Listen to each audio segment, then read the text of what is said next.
wabarakatuh. Perkenalkan, nama saya Royhatul Jana, NIM 0404032114. Saya dari Prodi Bimbingan Konseling Islam, Fakultas Dakwah dan Komunikasi. Di sini saya akan menjelaskan tentang teks hadis dakwah Nabi dengan penuh kelembutan. Dakwah merupakan amalan yang begitu mulia dan adalah jalan yang ditempuh oleh para nabi dan rasul. Inilah jalan Rasulullah SAW yang Allah telah berfirman, yang artinya, katakanlah inilah jalan agamaku, aku dan orang-orang yang mengikuti mengajak kamu kepada Allah dengan hujjah yang nyata. Maha suci Allah dan aku tiada termasuk orang-orang yang musyrik. Surat Yusuf ayat 108. Rasulullah selalu mengajarkan berdakwah dengan kelembutan. Kelembutan tidak akan menimbulkan permusuhan antara yang mendakwah dan yang didakwahkan. Permusuhan antara seseorang dengan musuhnya akan berakibat orang tersebut tidak mau mengikuti kebenaran seperti musuhnya. Manusia apabila berselisih, maka dia akan selalu merasa berada di pihak yang benar dan lawannya berada di pihak yang salah. Padahal tidak mustahil bahwa di samping adanya kesalahan pada musuhnya, dia juga memiliki kebenaran. Kelembutan dalam berdakwah amat diperlukan, dikarenakan tabiat manusia tidak ada yang pernah senang dan menginginkan kekerasan. Bahkan orang yang berdakwah dengan cara yang kasar, gegabah, dan juga tidak ingin jika diperlakukan dengan perilaku yang tidak menyenangkan, maka hendaknya seseorang itu mendakwai saudaranya dengan penuh kelembutan, sebagaimana dirinya senang diperlakukan dengan lembut.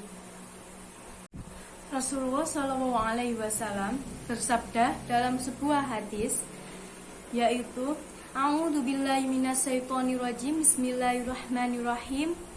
Fa inna rifqalam yakun fi syai'in qattu illa ronahu wala nuzi'a min syai'in qattu illa syanahu.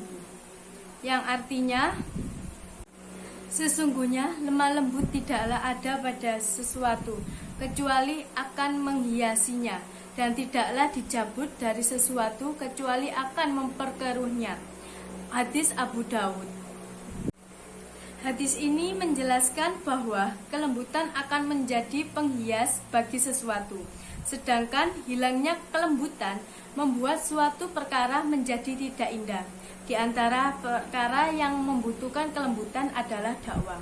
Rasulullah SAW adalah contoh terbaik dalam berdakwah.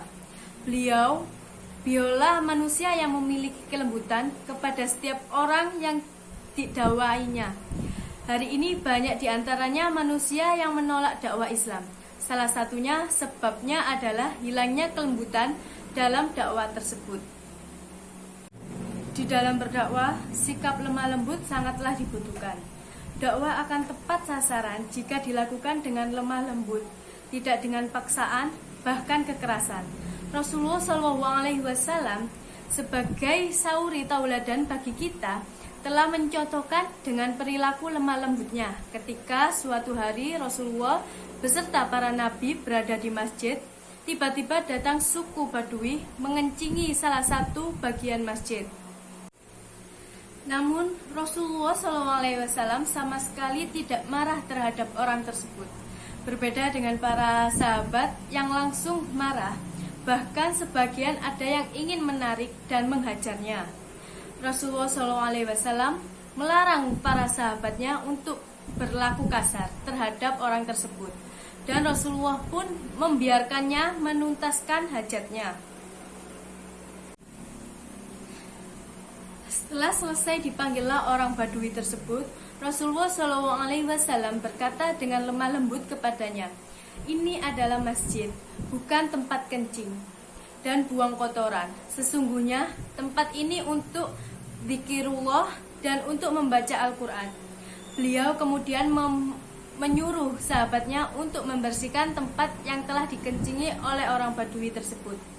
Tutur kata yang lemah lembut dari Nabi Muhammad SAW menyentuh isi hati orang Badui. Sangat berbeda dengan para sahabat yang geram terhadap sikapnya. Ia pun terkagum terhadap kehalusan budi pengerti beliau. Dapat saya simpulkan bahwa tidak dirugikan lagi bahwa kelembutan menjadi dakwah Islam lebih mudah diterima. Ketika kelembutan telah menghiasi dakwah, maka dakwah Islam akan memberikan pengaruh pada hati-hati kaum muslimin dan menghasilkan perubahan yang sangat besar di masyarakat. Sungguh kelembutan tampak begitu remeh, namun pengaruhnya begitu besar. Sekian penjelasan dari saya. Apabila terdapat kesalahan dalam tutur kata, mohon untuk dimaafkan. Wassalamualaikum warahmatullahi wabarakatuh.